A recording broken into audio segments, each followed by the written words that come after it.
Coucou les amis, c'est Sandra, j'espère que vous allez bien aujourd'hui, j'espère que vous êtes en pleine forme, j'espère que vous avez mangé votre crapaud matinal ou que si ce n'est pas encore fait, vous allez le manger, j'espère qu'il sera acide, j'espère qu'il sera amer, j'espère qu'il sera hyper salé, que vous aurez du mal à le manger mais que vous le mangerez quand même.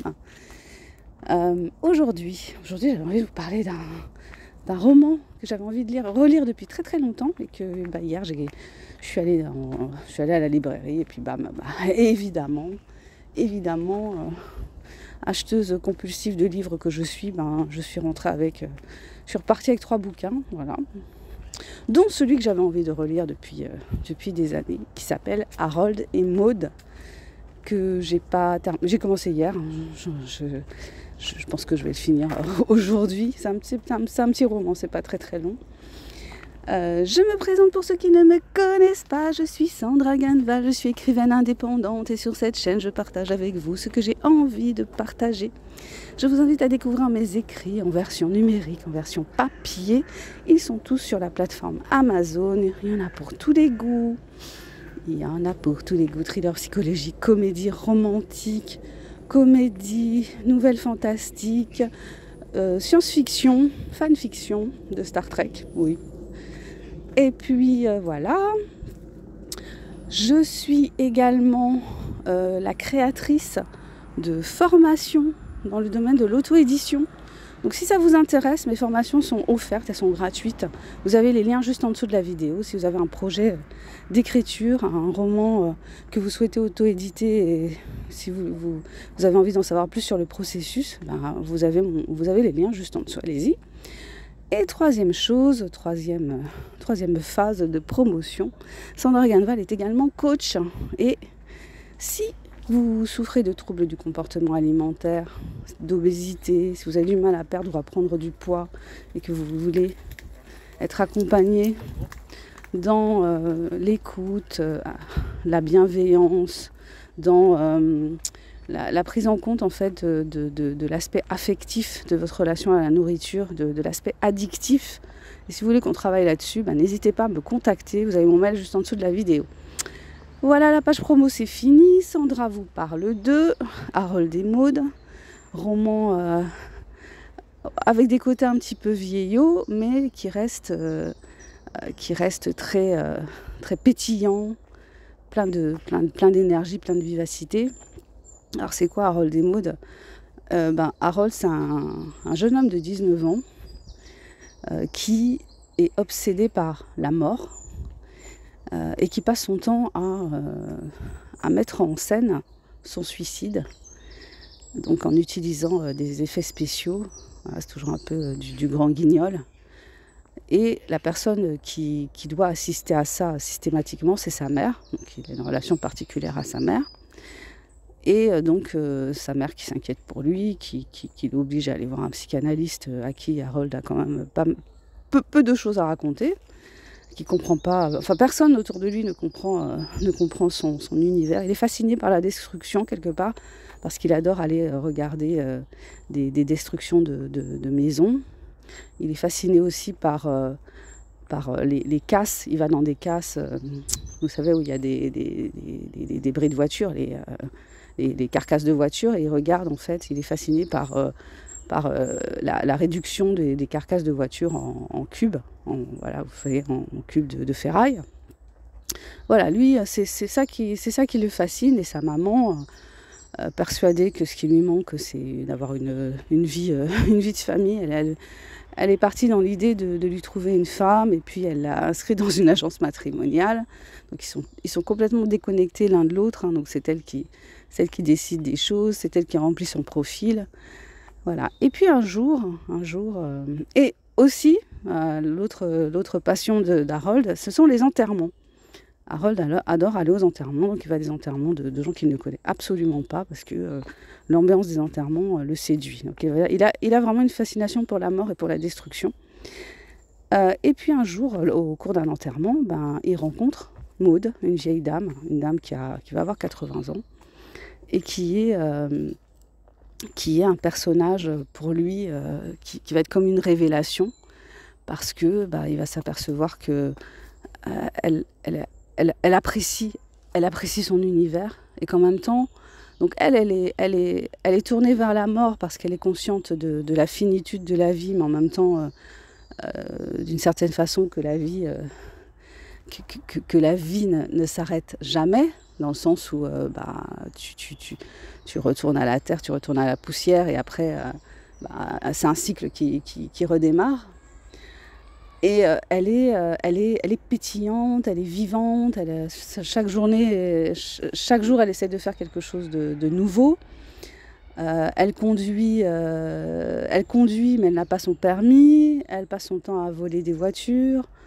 Elle conduit comme un pied.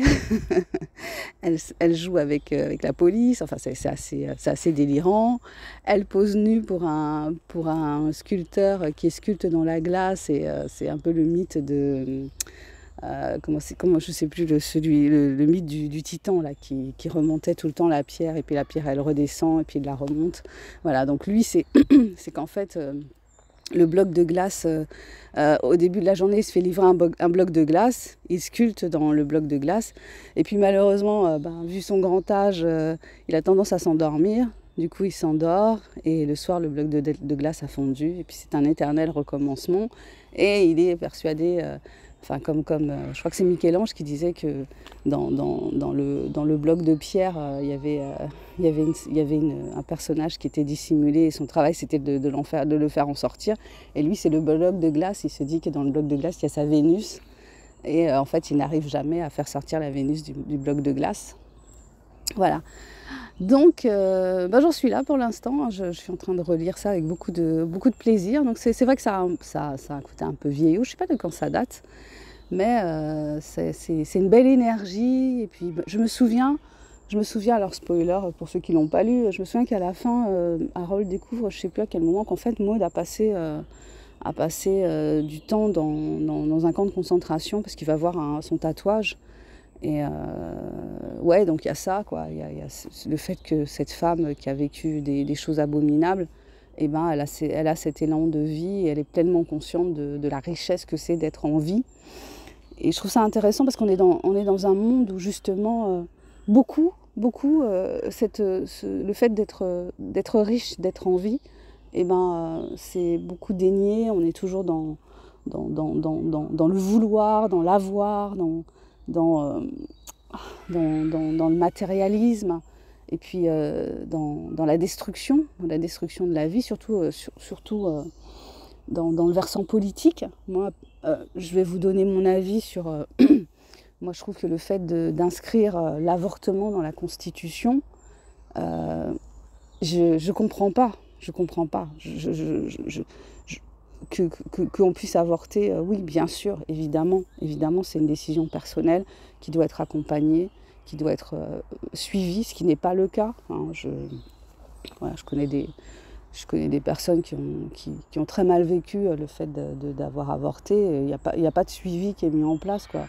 Même avant, je veux dire, et puis surtout aujourd'hui, où c'est comme si l'avortement était devenu un mode de contraception. C'est pas une contraception, l'avortement, c'est un traumatisme pour la majorité des femmes qui le font. Voilà. Donc je trouve ça... Ouais, voilà.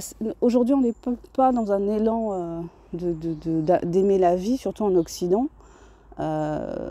Voilà, faites pas trop d'enfants. D'ailleurs, faites plus d'enfants parce que, oh là là, on est trop sur la planète. Et puis, de toute façon, ça sert à rien de faire des enfants.